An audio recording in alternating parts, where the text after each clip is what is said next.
वा वा. आणि आज मला आणखीन एक गंमत सांगायची की शुभंकर इथे बसलेला आहे आणि शुभंकरला 2 मिनिटासाठी मी मंचावरती बोलावणार आहे. एकदा जोरदार टाळ्या शुभंकरसाठी.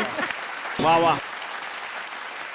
शुभंकरचे वडील सुनील तावडे, मी उल्लेख केलाच वाल्या आल्याचा, आणि ते इतके उत्तम मिमिक्री करतात, हसवतात सगळ्यांना, नकला करतात इतक्या लोकांच्या, आणि स्वतः एक अस्सल कलाकार आहेत.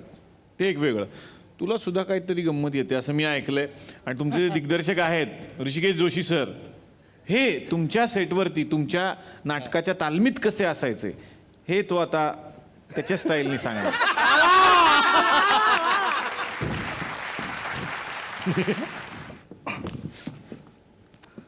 तर मोजो,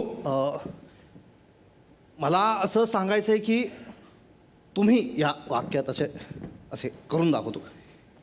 इथं असता तर असा तिकडं जाऊ नका.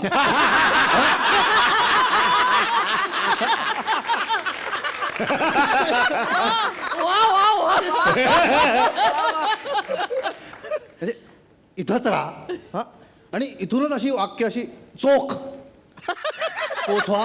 असं म्हणजे असं हो हो हो मी तरुण आहे, हे काही हो हो हो तुम्ही तरुण आहात, फक्त हा शब्द असा असा गेला पाहिजे. वा वा वा वा वा. शुभंकरसाठी खरंच जोरदार टाळ्या. पुन्हा एकदा येणार आहे मोहन जोशी यांच्याकडे. नाटक करत असताना आणखीन एक गोष्ट असते, प्रसंगावधान. बऱ्याच वेळेला काही गोष्टी 11th आवरला कराव्या लागतात. असा कुठला एखादा प्रसंग आठवतोय का? मला तरुण तुर्क म्हातारा वर्गामधला प्रसंग आठवतोय. आणि 200, 250, 250 प्रयोग होता, आणि ऑल ऑफ अ सडन मी वाक्य विसरलं. ऑल ऑफ अ सडन एका वेळेला, म्हणजे एक म्हणतो ना फ्रॅक्चर ऑफ अ सेकंडमध्ये ब्लँक झालो मी. तर मला काही कळेच ना. बरं, लोक होते सगळे, लाईट बीट लागले होते समोर, किडे होते. मला ते फटकन आठवलं. म्हणलं आता आठवत नाही तर आता काय करावं, आता हे करा केलं मी. तर ठीक आहे. तर मी म्हटलं आता काय, किडे तोंडाला असं करून टाकलं बाहेर. ते किडा आठवलं. तर लोकांना कळलं की काहीतरी किडा गेला तोंडा त्याच्या. तर आतमध्ये दंगल सुरू झाली. तावडे तुमचे धाव त्यांची पळापळ. अतुल परचूर धावतोय.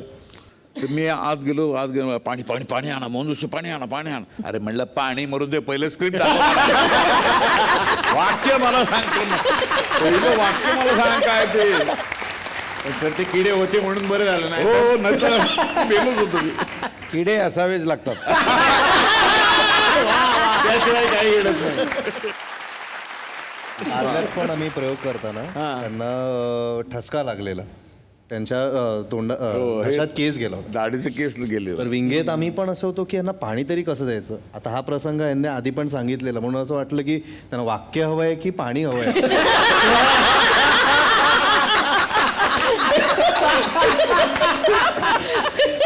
पण तेव्हा जनरली त्यांना ठसका लागला, 2दा पाणी घेऊन गेलं. उलट होतं, स्क्रिप्ट घेऊन स्टेजवरती. पाणी जीव जाईल, पाणी द्या आधी. रोहिणीताई आता तुमच्याकडे येणार आहे. तुम्ही इतकी वर्ष रंगभूमी करत आहात, तुम्हाला असे प्रेक्षक भेटले असतील, काही छान अनुभव असतील? माझ्या ह्याच्या आधीचं नाटक आई तुला कुठे ठेवू, त्यावेळेस एक 2-3दा अशा तरुण मुली आल्या होत्या माझ्यासमोर. आणखीन येऊन फक्त तिने माझे घट्ट हात पकडले होते आणि काही बोलेच ना ती. आणि त्याच्यानंतर मग तिने फक्त एवढंच म्हणाली, तुम्ही मला आता जगायला कारण दिलेत.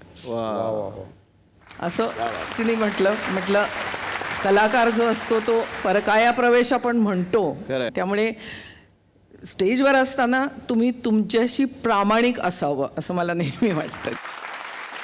ऋषिकेश जोशींकडे पण असे बरेच किस्से असणार. मी ए भाऊ डोको नको खाऊ, मी आणि अतुल परचुरे, त्यात आमच्या दोघांच्या प्रमुख भूमिका. एक कॉन्ट्रॅक्टचा शो होता आणि 2च माईक होते, त्यामुळे एका बाजूला अत्रे एका बाजूला पुलं असल्यासारखं आम्ही. मग कंटाळाला म्हणून मी इकडं तो तिकडं असं वगैरे. नाटक सुरू झाल्यानंतर 20 मिनिटं झाली तर मागच्या विंगेतनं एक माणूस असा पाय काढून असा स्टेजवरच असा वाकून बघत होता असा.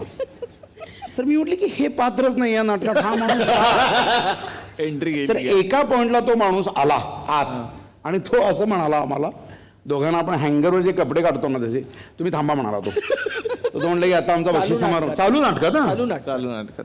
आमचा आता बक्षीस समारंभ आहे आणि बक्षीस समारंभाचे प्रमुख पाहुणे ते जरा आधी आलेले आहेत आणि त्यांना लगेच जायचं आहे, त्यामुळे त्यांच्या हस्ते बक्षीस समारंभ करायचा आहे. नाटक झाल्यानंतर अतुल म्हणाला कसं वाटलं नाटक, तर तो म्हटला की काय युवराज सिंगनं 6 6 मारल्यात तुम्हाला सांगतो. ऍक्च्युली इकडे नाटक एवढे लोक आणि आजूबाजूला रस्ता आहे, तर त्यांना दिसावं म्हणून स्क्रीनवर नाटक दिसावं वगैरे, तर मध्येच एकदम युवराज सिंगच्या 6 6 दिसल्या त्याच्यात. तर मंडळी, आता वेळ झालेली आहे आपल्या होऊ दे व्हायरल या स्पर्धेत जाण्याची. कालच्या भागात आपण काही स्पर्धकांना भेटलेलो आहोत. आता सुरुवात करूयात आजच्या भागातल्या स्पर्धेला. तर मंडळी, तुम्हा सगळ्यांचं पुन्हा एकदा स्वागत आहे. चला हवा येऊ द्या होऊ दे व्हायरलच्या या भागामध्ये. मंडळी, जनरली आपण बघतो की बाबांचं मुलींवर जरा जास्तच प्रेम असतं आणि त्यातून जर ती एकुलती एक असेल तर मग काय विचारायलाच नको. तर आज अशीच एक बाबांची लाडकी लेक त्यांना भेटायला येणार आहे आणि तिने स्वतःचं लग्न ठरवलंय आणि आता तिला बाबांकडनं परमिशन मिळते का नाही हे आपल्याला बघायचंय. अच्छा. जोरदार टाने स्वागत करूया राशी मलगे राजगुरुनगरहून आणि किशोर बळी अकोल्याहून.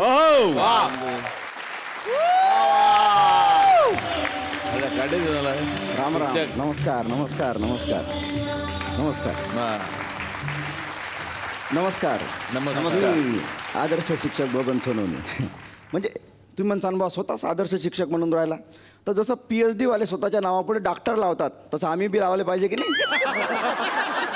अरे जनगणना, आपलं ते कुटुंब कल्याण, इलेक्शन, BLO, पोलिओ लसीकरण, रुबेला, हे सगळं करून आम्ही त्याच्यातून टाइम काढून पोट्टेले शिकवतो. आदर्श शिक्षक आम्ही म्हणायला पाहिजे की स्वतःले. आणि आदर्श शब्दाले जसा घोटाळा शब्द चिकटाव तशी हे काट्टी माया जिंदगीला चिकटली. म्हणजे माई पोरगी, तिचं दर्शन झाल्यावर समजीनच तुम्हाला येतेच ते. आता गौरी, अरे बाप,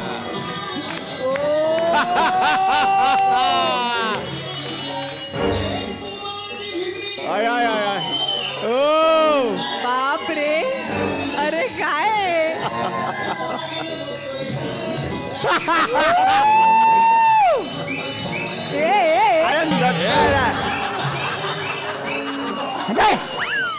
मन करते काय, तुला किती खेप सांगितलं का घरून चिल्लर पैसे घेऊन जात जाय. असं रिक्षावाल्याला घरात आणायचं काही काम नाही. हा रिक्षावाला नाहीये आणि तशी पण मी 18 वर्षाची झाली आहे. मी पूर्णपणे सज्ञान आहे. हो, ते मला माहित आहे ना. मी काय विचारायला तुले, हा कोण आहे? ओ लॉन फादर, इज्जत मध्ये बोलायचं. हा कोण म्हणजे? अबे काय आहे? पप्पा, हा रिक्षावाला नाहीये. मला ह्याच्यासोबत अंतरिक्षात गेल्यासारखं वाटतं. म्हणजे म्हणजे हा तुमचा होणारा जावई आहे. बाप रे आय जस्ट लव्ह हिम पप्पा. ओय, ओय, ओय.